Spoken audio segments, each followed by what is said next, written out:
அனைவருக்கும் வணக்கம். இந்த பதிவில் நம்ம எதை பற்றி பார்க்க போகிறோன்னு தெரிஞ்சுக்கிறதுக்கு முன்னாடி மறக்காமல் நம்ம சேனலை சப்ஸ்கிரைப் பண்ணிக்கோங்க. பக்கத்தில் இருக்கிற பெல் பட்டனையும் கிளிக் பண்ணிவிட்டு ஆளுங்கிற ஆப்ஷன் கொடுத்துட்டிங்கன்னா நான் போடுற வீடியோக்கள் எல்லாமே மிஸ் ஆகாமல் நோட்டிஃபிகேஷனில் வந்துடும். இந்த பதிவு மிக மிக முக்கியமான பதிவு, அனைவரும் தெரிந்து கொள்ள வேண்டிய ஒரு பதிவு அப்படின்னே சொல்லலாம். இன்றைக்கி நாளானது மிகவும் அற்புதமாக அமைஞ்சிருக்குதுங்க. இந்த நாளில் நம்மளுடைய வாழ்க்கையில் இருக்கக்கூடிய கஷ்டங்கள் தீர்வதற்கும் செல்வ வளம் அதிகரிக்கிறதுக்கும் நான் இப்போ ஒரு எளிமையான பரிகாரம் சொல்லித்தரேங்க. கண்டிப்பாக இதை நீங்கள் இன்று இரவுக்குள்ளே செய்யுங்க. கண்டிப்பாக நல்ல பலன் உங்களுக்கு கிடைக்கும். இன்றைக்கி நவம்பர் மாதத்தின் 10ஆம் தேதி, ஐப்பசி மாதத்தின் 24ஆம் தேதி நிறைஞ்ச திங்கட்கிழமை அப்படிங்கிறது சிவபெருமான் வழிபாட்டுக்கும் சந்திர பகவான் வழிபாட்டுக்கும் ஏற்ற ஒரு நாள் அப்படின்னே சொல்லலாம். இந்த நாளை மேலும் விசேஷம் சேர்க்கும் விதமாக இன்றைக்கி நமக்கு தேய்பிறை சஷ்டி திதியானது இருக்குது. இந்த சஷ்டி திதி முருகப்பெருமான் வழிபாட்டிற்கு உரிய ஒரு திதின்னு உங்களுக்கு எல்லாத்துக்குமே தெரியும். பொதுவாக தேய்பிறை சஷ்டி நாளில் நம்மளுடைய கடன் தீரவும், கஷ்டம் தீரவும், நோய்கள் நீங்கவும், என்னென்ன பிரச்சனைகள் இருக்குதோ அந்த பிரச்சனைகள் எல்லாம் நீங்கணுன்ட்டு நம்ம வழிபாடு மற்றும் பரிகாரங்கள் செய்யும் போது கண்டிப்பாக அது கைமேல் பலன் கொடுக்கும் அப்படின்னே சொல்லலாம். அடுத்ததாக இன்றைக்கி நமக்கு இன்னொரு சிறப்பும் இருக்குது. என்னென்னு பார்த்தீங்கன்னா, இன்றைக்கி சுக்கிரனுக்கு உரிய 6ங்கிற எண் சேர்க்கை இந்த தமிழ் தேதியினுடைய கூட்டுத்தொகையில் இருக்குது. தேதி பாருங்கள், ஐப்பசி 24. இதில் வர 2யும் 4யும் ஆட் பண்ணிங்கன்னா உங்களுக்கு கிடைக்கக்கூடிய எண்ணானது 6.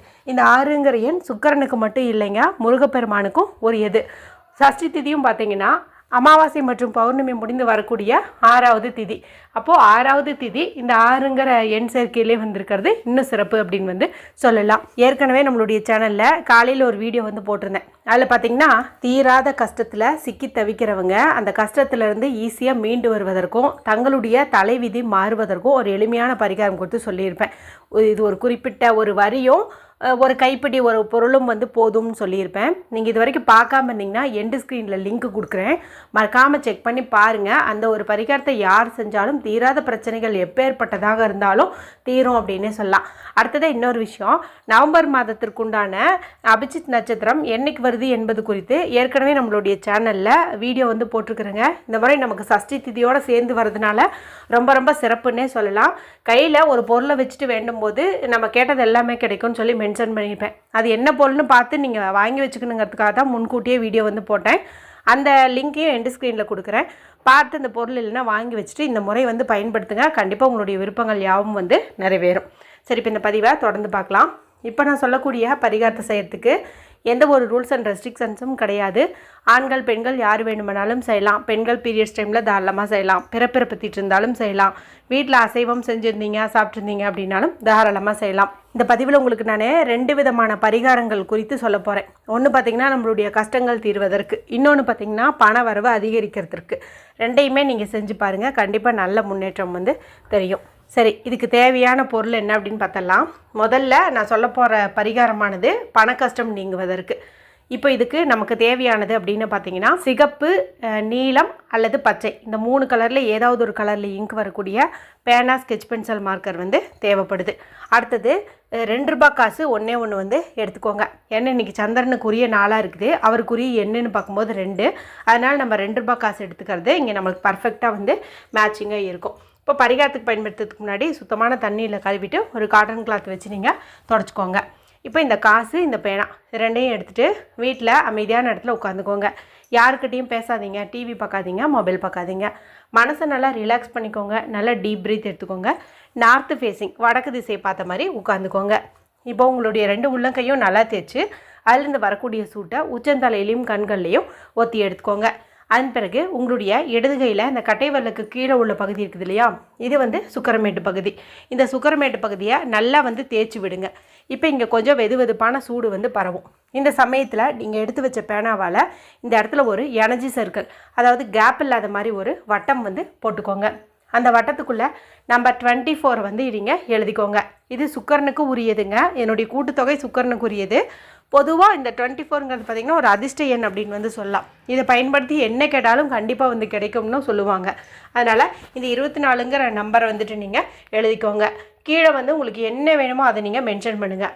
பணமா, வேலையா, இல்லை காதல் கை கூடணும்னா காதல்னு எழுதலாம், திருமணம்னு எழுதலாம், என்ன வேணுமோ அதை வந்துட்டு நீங்கள் இந்த இடத்துல மென்ஷன் பண்ணலாம். இப்போ இந்த வட்டத்துக்குள்ளார பணம்னு எழுதியிருக்கிறவங்க 2 ரூபா காசை மேலே வச்சுக்கோங்க. மேலே வச்சுட்டு இப்போ வந்து கண்களை மூடி உங்களுக்கு தெரிஞ்ச மணி அஃபர்மேஷன் வந்து சொல்லுங்கள். 4 திசைகளிலிருந்து நான் பணத்தை ஈர்க்கிறேன்.